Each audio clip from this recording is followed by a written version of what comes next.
और देखिए चाइनीज जयचंदों पर सबूतों की स्ट्राइक पार्ट 2। बड़ा खुलासा, बड़े सबूत।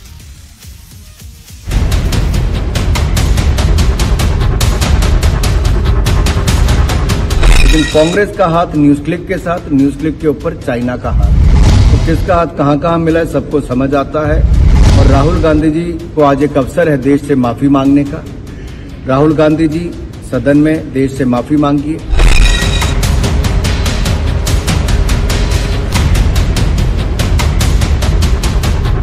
अब देश से माफी मांगिए कि जो चाइना न्यूज क्लिक को फंड करता है उसको आपने क्यों समर्थन किया और इससे आपको क्या क्या लाभ मिला, देश को आप बताइए सदन के अंदर।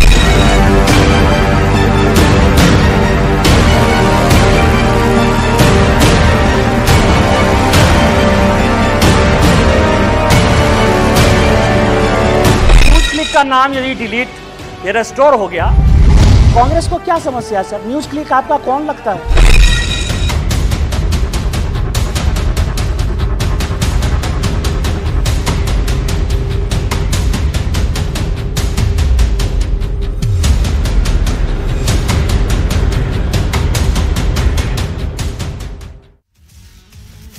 देखिए करीब 2500 साल पहले चीन में बड़ा सेनापति हुआ जिसका नाम था सुनजू।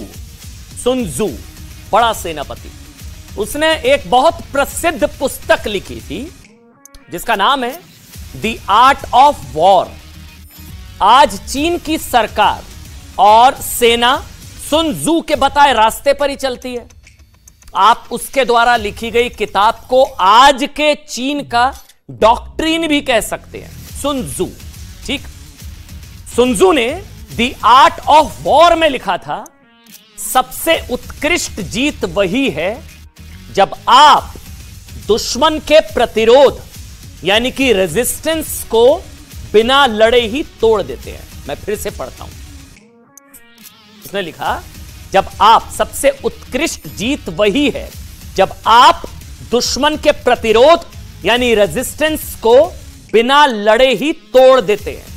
यानी कि कुछ ऐसा किया जाए कि दुश्मन बिना लड़े ही घुटने टेक दे, प्रतिरोध करने की उसकी क्षमता ही ना बचे, हिम्मत ही ना बचे, वो बिना हथियार चलाई ही हार मान ले, सुनजू। और आज हमें कहते हुए बिल्कुल भी हिचक नहीं हो रही कि चीन भारत में मौजूद कुछ चाइनीज जयचंदों की बदौलत अपनी इस रणनीति में कुछ हद तक कामयाब रहा है। हम इसे चीन की जीत मानते हैं। कुछ हद तक चीन इस मामले में कामयाब रहा है भारत के कुछ चाइनीज जयचंदों की बदौलत। आज चीन भारत को देखे पारंपरिक युद्ध में नहीं हरा सकता है। समझिएगा इस बात को बहुत ध्यान से। हिम्मत नहीं है चीन की कि भारत से आमने सामने में पारंपरिक युद्ध करे। वो भारत पर हथियार चलाने की हिम्मत भी नहीं कर सकता है। याद है ना उसका ट्रेलर, भारतीय सेना ने गलवान में हड्डी तोड़ पराक्रम के जरिए जब गर्दन की हड्डियां तोड़ दी थी पीएलए के जवानों की, याद है आपको? और भारत की ताकतवर सेना ने से टकराने की अब उसकी हिम्मत नहीं है। वो गलवान वाला ट्रेलर देख चुका है, पिक्चर रिलीज हो जाएगी। लेकिन फिर भी वो जानता है अब कन्वेंशनल वॉर तो लड़ नहीं सकता। फिर भी चीन क्या करता है? चीन भारत से एक युद्ध जीत रहा है। जो युद्ध जीत रहा है वो यकीन मानिए दुख के साथ कह रहे हैं, लेकिन हाँ ये सत्य है। ये युद्ध हथियारों और बमों और मिसाइलों से नहीं लड़ा जा रहा है। ये युद्ध लड़ा जा रहा है चीन के उस वैचारिक बारूद के दम पर, वैचारिक बारूद के दम पर जिसे देश के लोगों के मन में, आपके मन में धीरे धीरे करके भरा जा रहा है। इसे ना इंफॉर्मेशन वॉरफेयर कहते हैं। भारत के लोगों को चीन का ना मानसिक गुलाम बनाने की चीन की कम्युनिस्ट पार्टी की मदद ली जा रही है। भारत में बैठा एक चीन प्रेमी गैंग, मैं सबूतों के साथ बताऊंगा आज पूरी कहानी आपको। इस चीन प्रेमी गैंग, इस गैंग ने में चीन के चंदे पर पलने वाले या चीन के टुकड़ों पर पलने वाले मेड इन चाइना पत्रकार भी शामिल हैं। और चीन 70 सालों से भारत को अपना वैचारिक, मतलब आप समझिए ये जितने लोग हैं ना 70 सालों से चीन को अपना वैचारिक पितामह ये लोग मान भी चुके हैं। वैचारिक पितामह है इनका चीन। ये लोग मिलकर एक क्लिक पर, एक क्लिक पर आपको भी ना चीन का चमचा बनाने की ताकत रखते हैं, आपको पता भी नहीं लगता है, आपको पता भी नहीं लगेगा ये लोग आपको चीन का चमचा बनाने की ताकत रखते हैं। एक क्लिक पर ये लोग आपको अपने बयानों के जरिए बीजिंग की बेगारी करने पर मजबूर कर सकते हैं। 5 अगस्त को अमेरिका के एक बड़े अखबार द न्यूयॉर्क टाइम्स में प्रकाशित एक इन्वेस्टिगेटिव रिपोर्ट में इस बात का खुलासा हुआ था कि कैसे चीन की सरकार का बहुत करीबी एक अमेरिकी व्यवसायी नेविले रॉय सिंघम चीन में बैठकर, शंघाई में बैठकर भारत की मीडिया के एक हिस्से को फंड कर रहा है, ऐसा जा रहा है ताकि चीन के चंदे पर चलने वाला यह मीडिया चीन को लेकर भारत के लोगों में के मन में एक मजबूत, सशक्त और सफल देश की छवि बना पाए। सीमा को लेकर जो दावा चीन करता है उसी पर भारत के लोग यकीन करने लगे कि हां वो तो घुस गया है, उसने तो हमारे सैनिकों को, हमारे सैनिक तो पिट रहे हैं, याद है ना कुछ बयान, हमारे सैनिक पिट रहे हैं, चीन घुस गया, यही आपके दिमाग में भर दिया जाता है ना, आपको चमचा बना दिया जा रहा है चीन का। कोविड मैनेजमेंट पर चीन की तारीफ, शानदार काम किया है चीन ने, चीन विलन थोड़ी ना कोरोना का, ये सब फैलाया जाता ना, भारत ठीक से हैंडल नहीं कर पा रहा कोरोना को। चीन के राष्ट्रपति शी को अपना नेता मानने लगे, चीन की कम्युनिस्ट पार्टी की विचारधारा को अपनी विचारधारा मानने लगे और भारत की हर कदम पर आलोचना करके भारत को एक कमजोर, भटका हुआ, हार मान चुका, बदहाल, किसान विरोधी, विकास विरोधी देश साबित किया जा सके। सिर्फ चीन के चंदे के दम पर कुछ लोग जिन्होंने अपना ईमान बेच दिया वो ये सब करते हैं। चलिए काम करते हैं, कहने से कुछ नहीं होता, आपको तो सबूत चाहिए होंगे ना भाई, कहने को तो कोई भी कुछ कह देता है। दिखा देता हूं आज आपको एक ट्रेलर, एक सबूत, देखिए आप। अच्छा, जो आरोप लग रहे हैं न्यूज क्लिक पर चाइनीज प्रोपेगेंडा को प्रोपोगेट करने के और एंटी इंडिया न्यूज को और भारत के खिलाफ माहौल बनाया जाए, ये सारे जो आरोप लग रहे हैं चाइनीज फंड के जरिए, उसमें कितना सच है नहीं है हमें नहीं पता। हमने काम करा, हमने कहा एक इसका लाइव डेमो कर लेते हैं। हम न्यूज़ क्लिक के यूट्यूब चैनल पर गए, हम क्या करते हैं ये देखिए, अगर हम जूम कर पाए सूद साहब, ये देखिए अगर हम यहाँ पर इंडिया डालते हैं, कवरेज से समझ आ जाएगा। इंडिया अगर हम डालते हैं इसमें, तो इंडिया को लेकर क्या क्या कवरेज है, जो स्टोरीज है, India's GDP over estimated, Bharat की जीडीपी ओवर एस्टिमेटेड है, India's battle against caste is not over, India's incredible inequalities, ठीक आप करते जाइए, इंडियाज जॉब फेमाइन यानी कि अनएम्प्लॉयमेंट बहुत बुरा हाल है, who ate the cows in ancient India, hate politics, करते जाइए आप नीचे। अगर हम थोड़ा सा BJP RSS changes India's moral fabric, और ये देखिए आप, India's closely following Pakistan footsteps, Bharat में बहुत बुराइयां हैं भाई, भारत में इकोनॉमी का बुरा हाल है, भारत पाकिस्तान के रास्ते पर जा रहा है, भारत में बहुत बुराइयां हैं ये जो अभी। अच्छा एक काम करते हैं, इंडिया में इतनी बुराइयां अगर नज़र आ रही है, फ्री प्रेस, एक काम करते हैं चाइना डाल लेते हैं एक बार, तब क्या रिजल्ट निकल कर आता है चाइना। अब ये देखिए, ये will Xi's visit to Russia mark a change in the world order, मतलब शी जिनपिंग की रशिया की विजिट वर्ल्ड ऑर्डर क्या बदल कर रख देगी। China's claim to achieve eradication of absolute poverty, Bharat में गरीबी का बुरा हाल है, अर्थव्यवस्था चरमराई हुई है, लेकिन चाइना देखिए पॉवर्टी को खत्म कर रहा है। और पढ़िए आप, कुछ भी पढ़िए, चाइना सऊदी अरब लीग एक मंच पर अमेरिका को सीधी चुनौती, 70 years of Chinese revolution, my message is clear, China will only follow the path of socialism, resilience, inequality and social policy reforms in China। Bharat में, चाइना में क्रांति आ रही है, भारत में बुरा हाल है, लेकिन China economically US is a declining power, China is a rising power.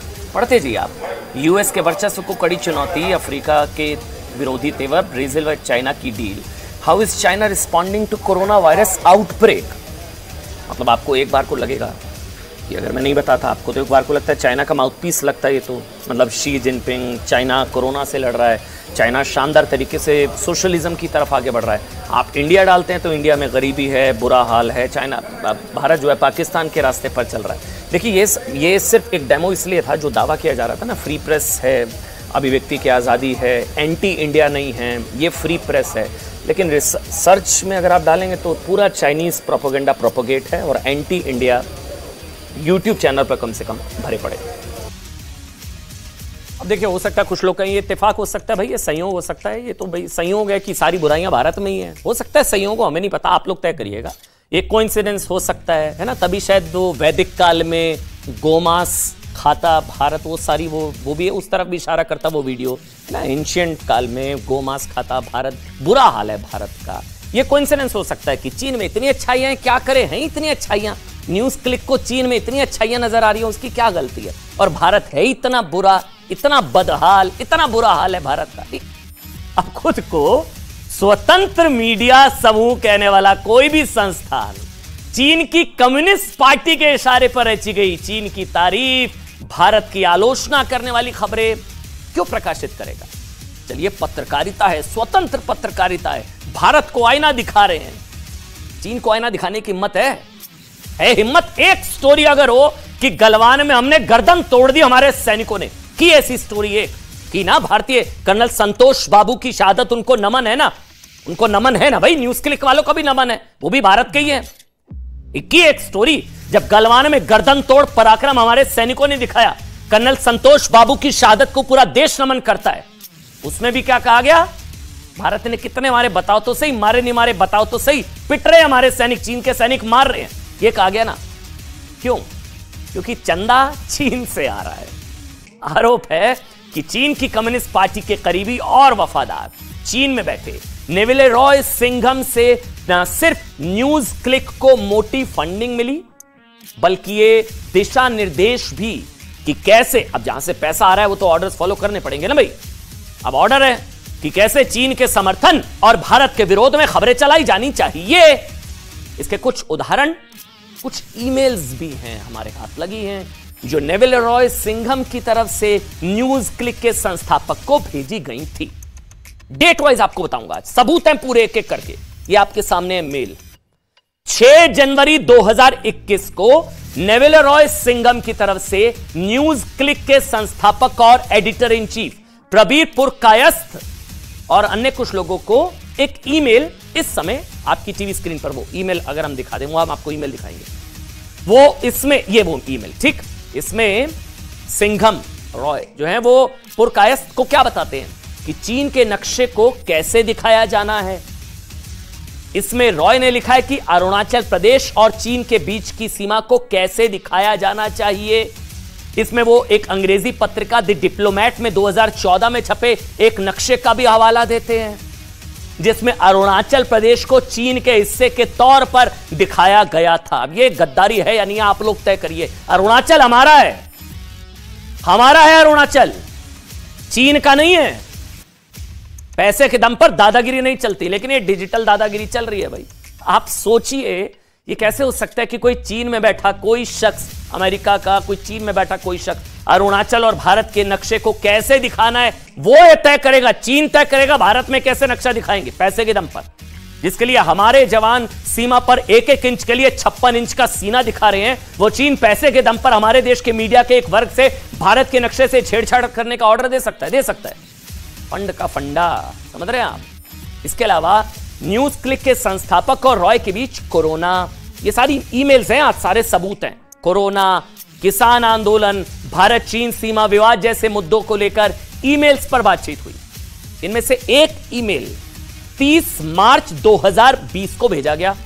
ये ईमेल 30 मार्च 2020, देखिए डेट है उसमें, यानी कि WHO द्वारा कोरोना को महामारी घोषित किए जाने के तकरीबन 19 दिनों के बाद। अब चीन को समझ में आया कि वो तो गिर रहा है कोरोना को लेकर, क्या हो गया, पैसा है, पैसा फेंको, तमाशा देखो। इसमें तय हुआ ईमेल में कि कैसे अलग अलग आर्टिकल्स की सीरीज चलाकर यह बताया जाए कि चीन कोरोना महामारी को कैसे नियंत्रित कर रहा है, कंट्रोल कर रहा है, भारत बुरी तरह से फेल हो चुका है, ये सब प्लान की जाए स्टोरीज। पैसा है ना, करिए भाई, क्यों नहीं करेंगे।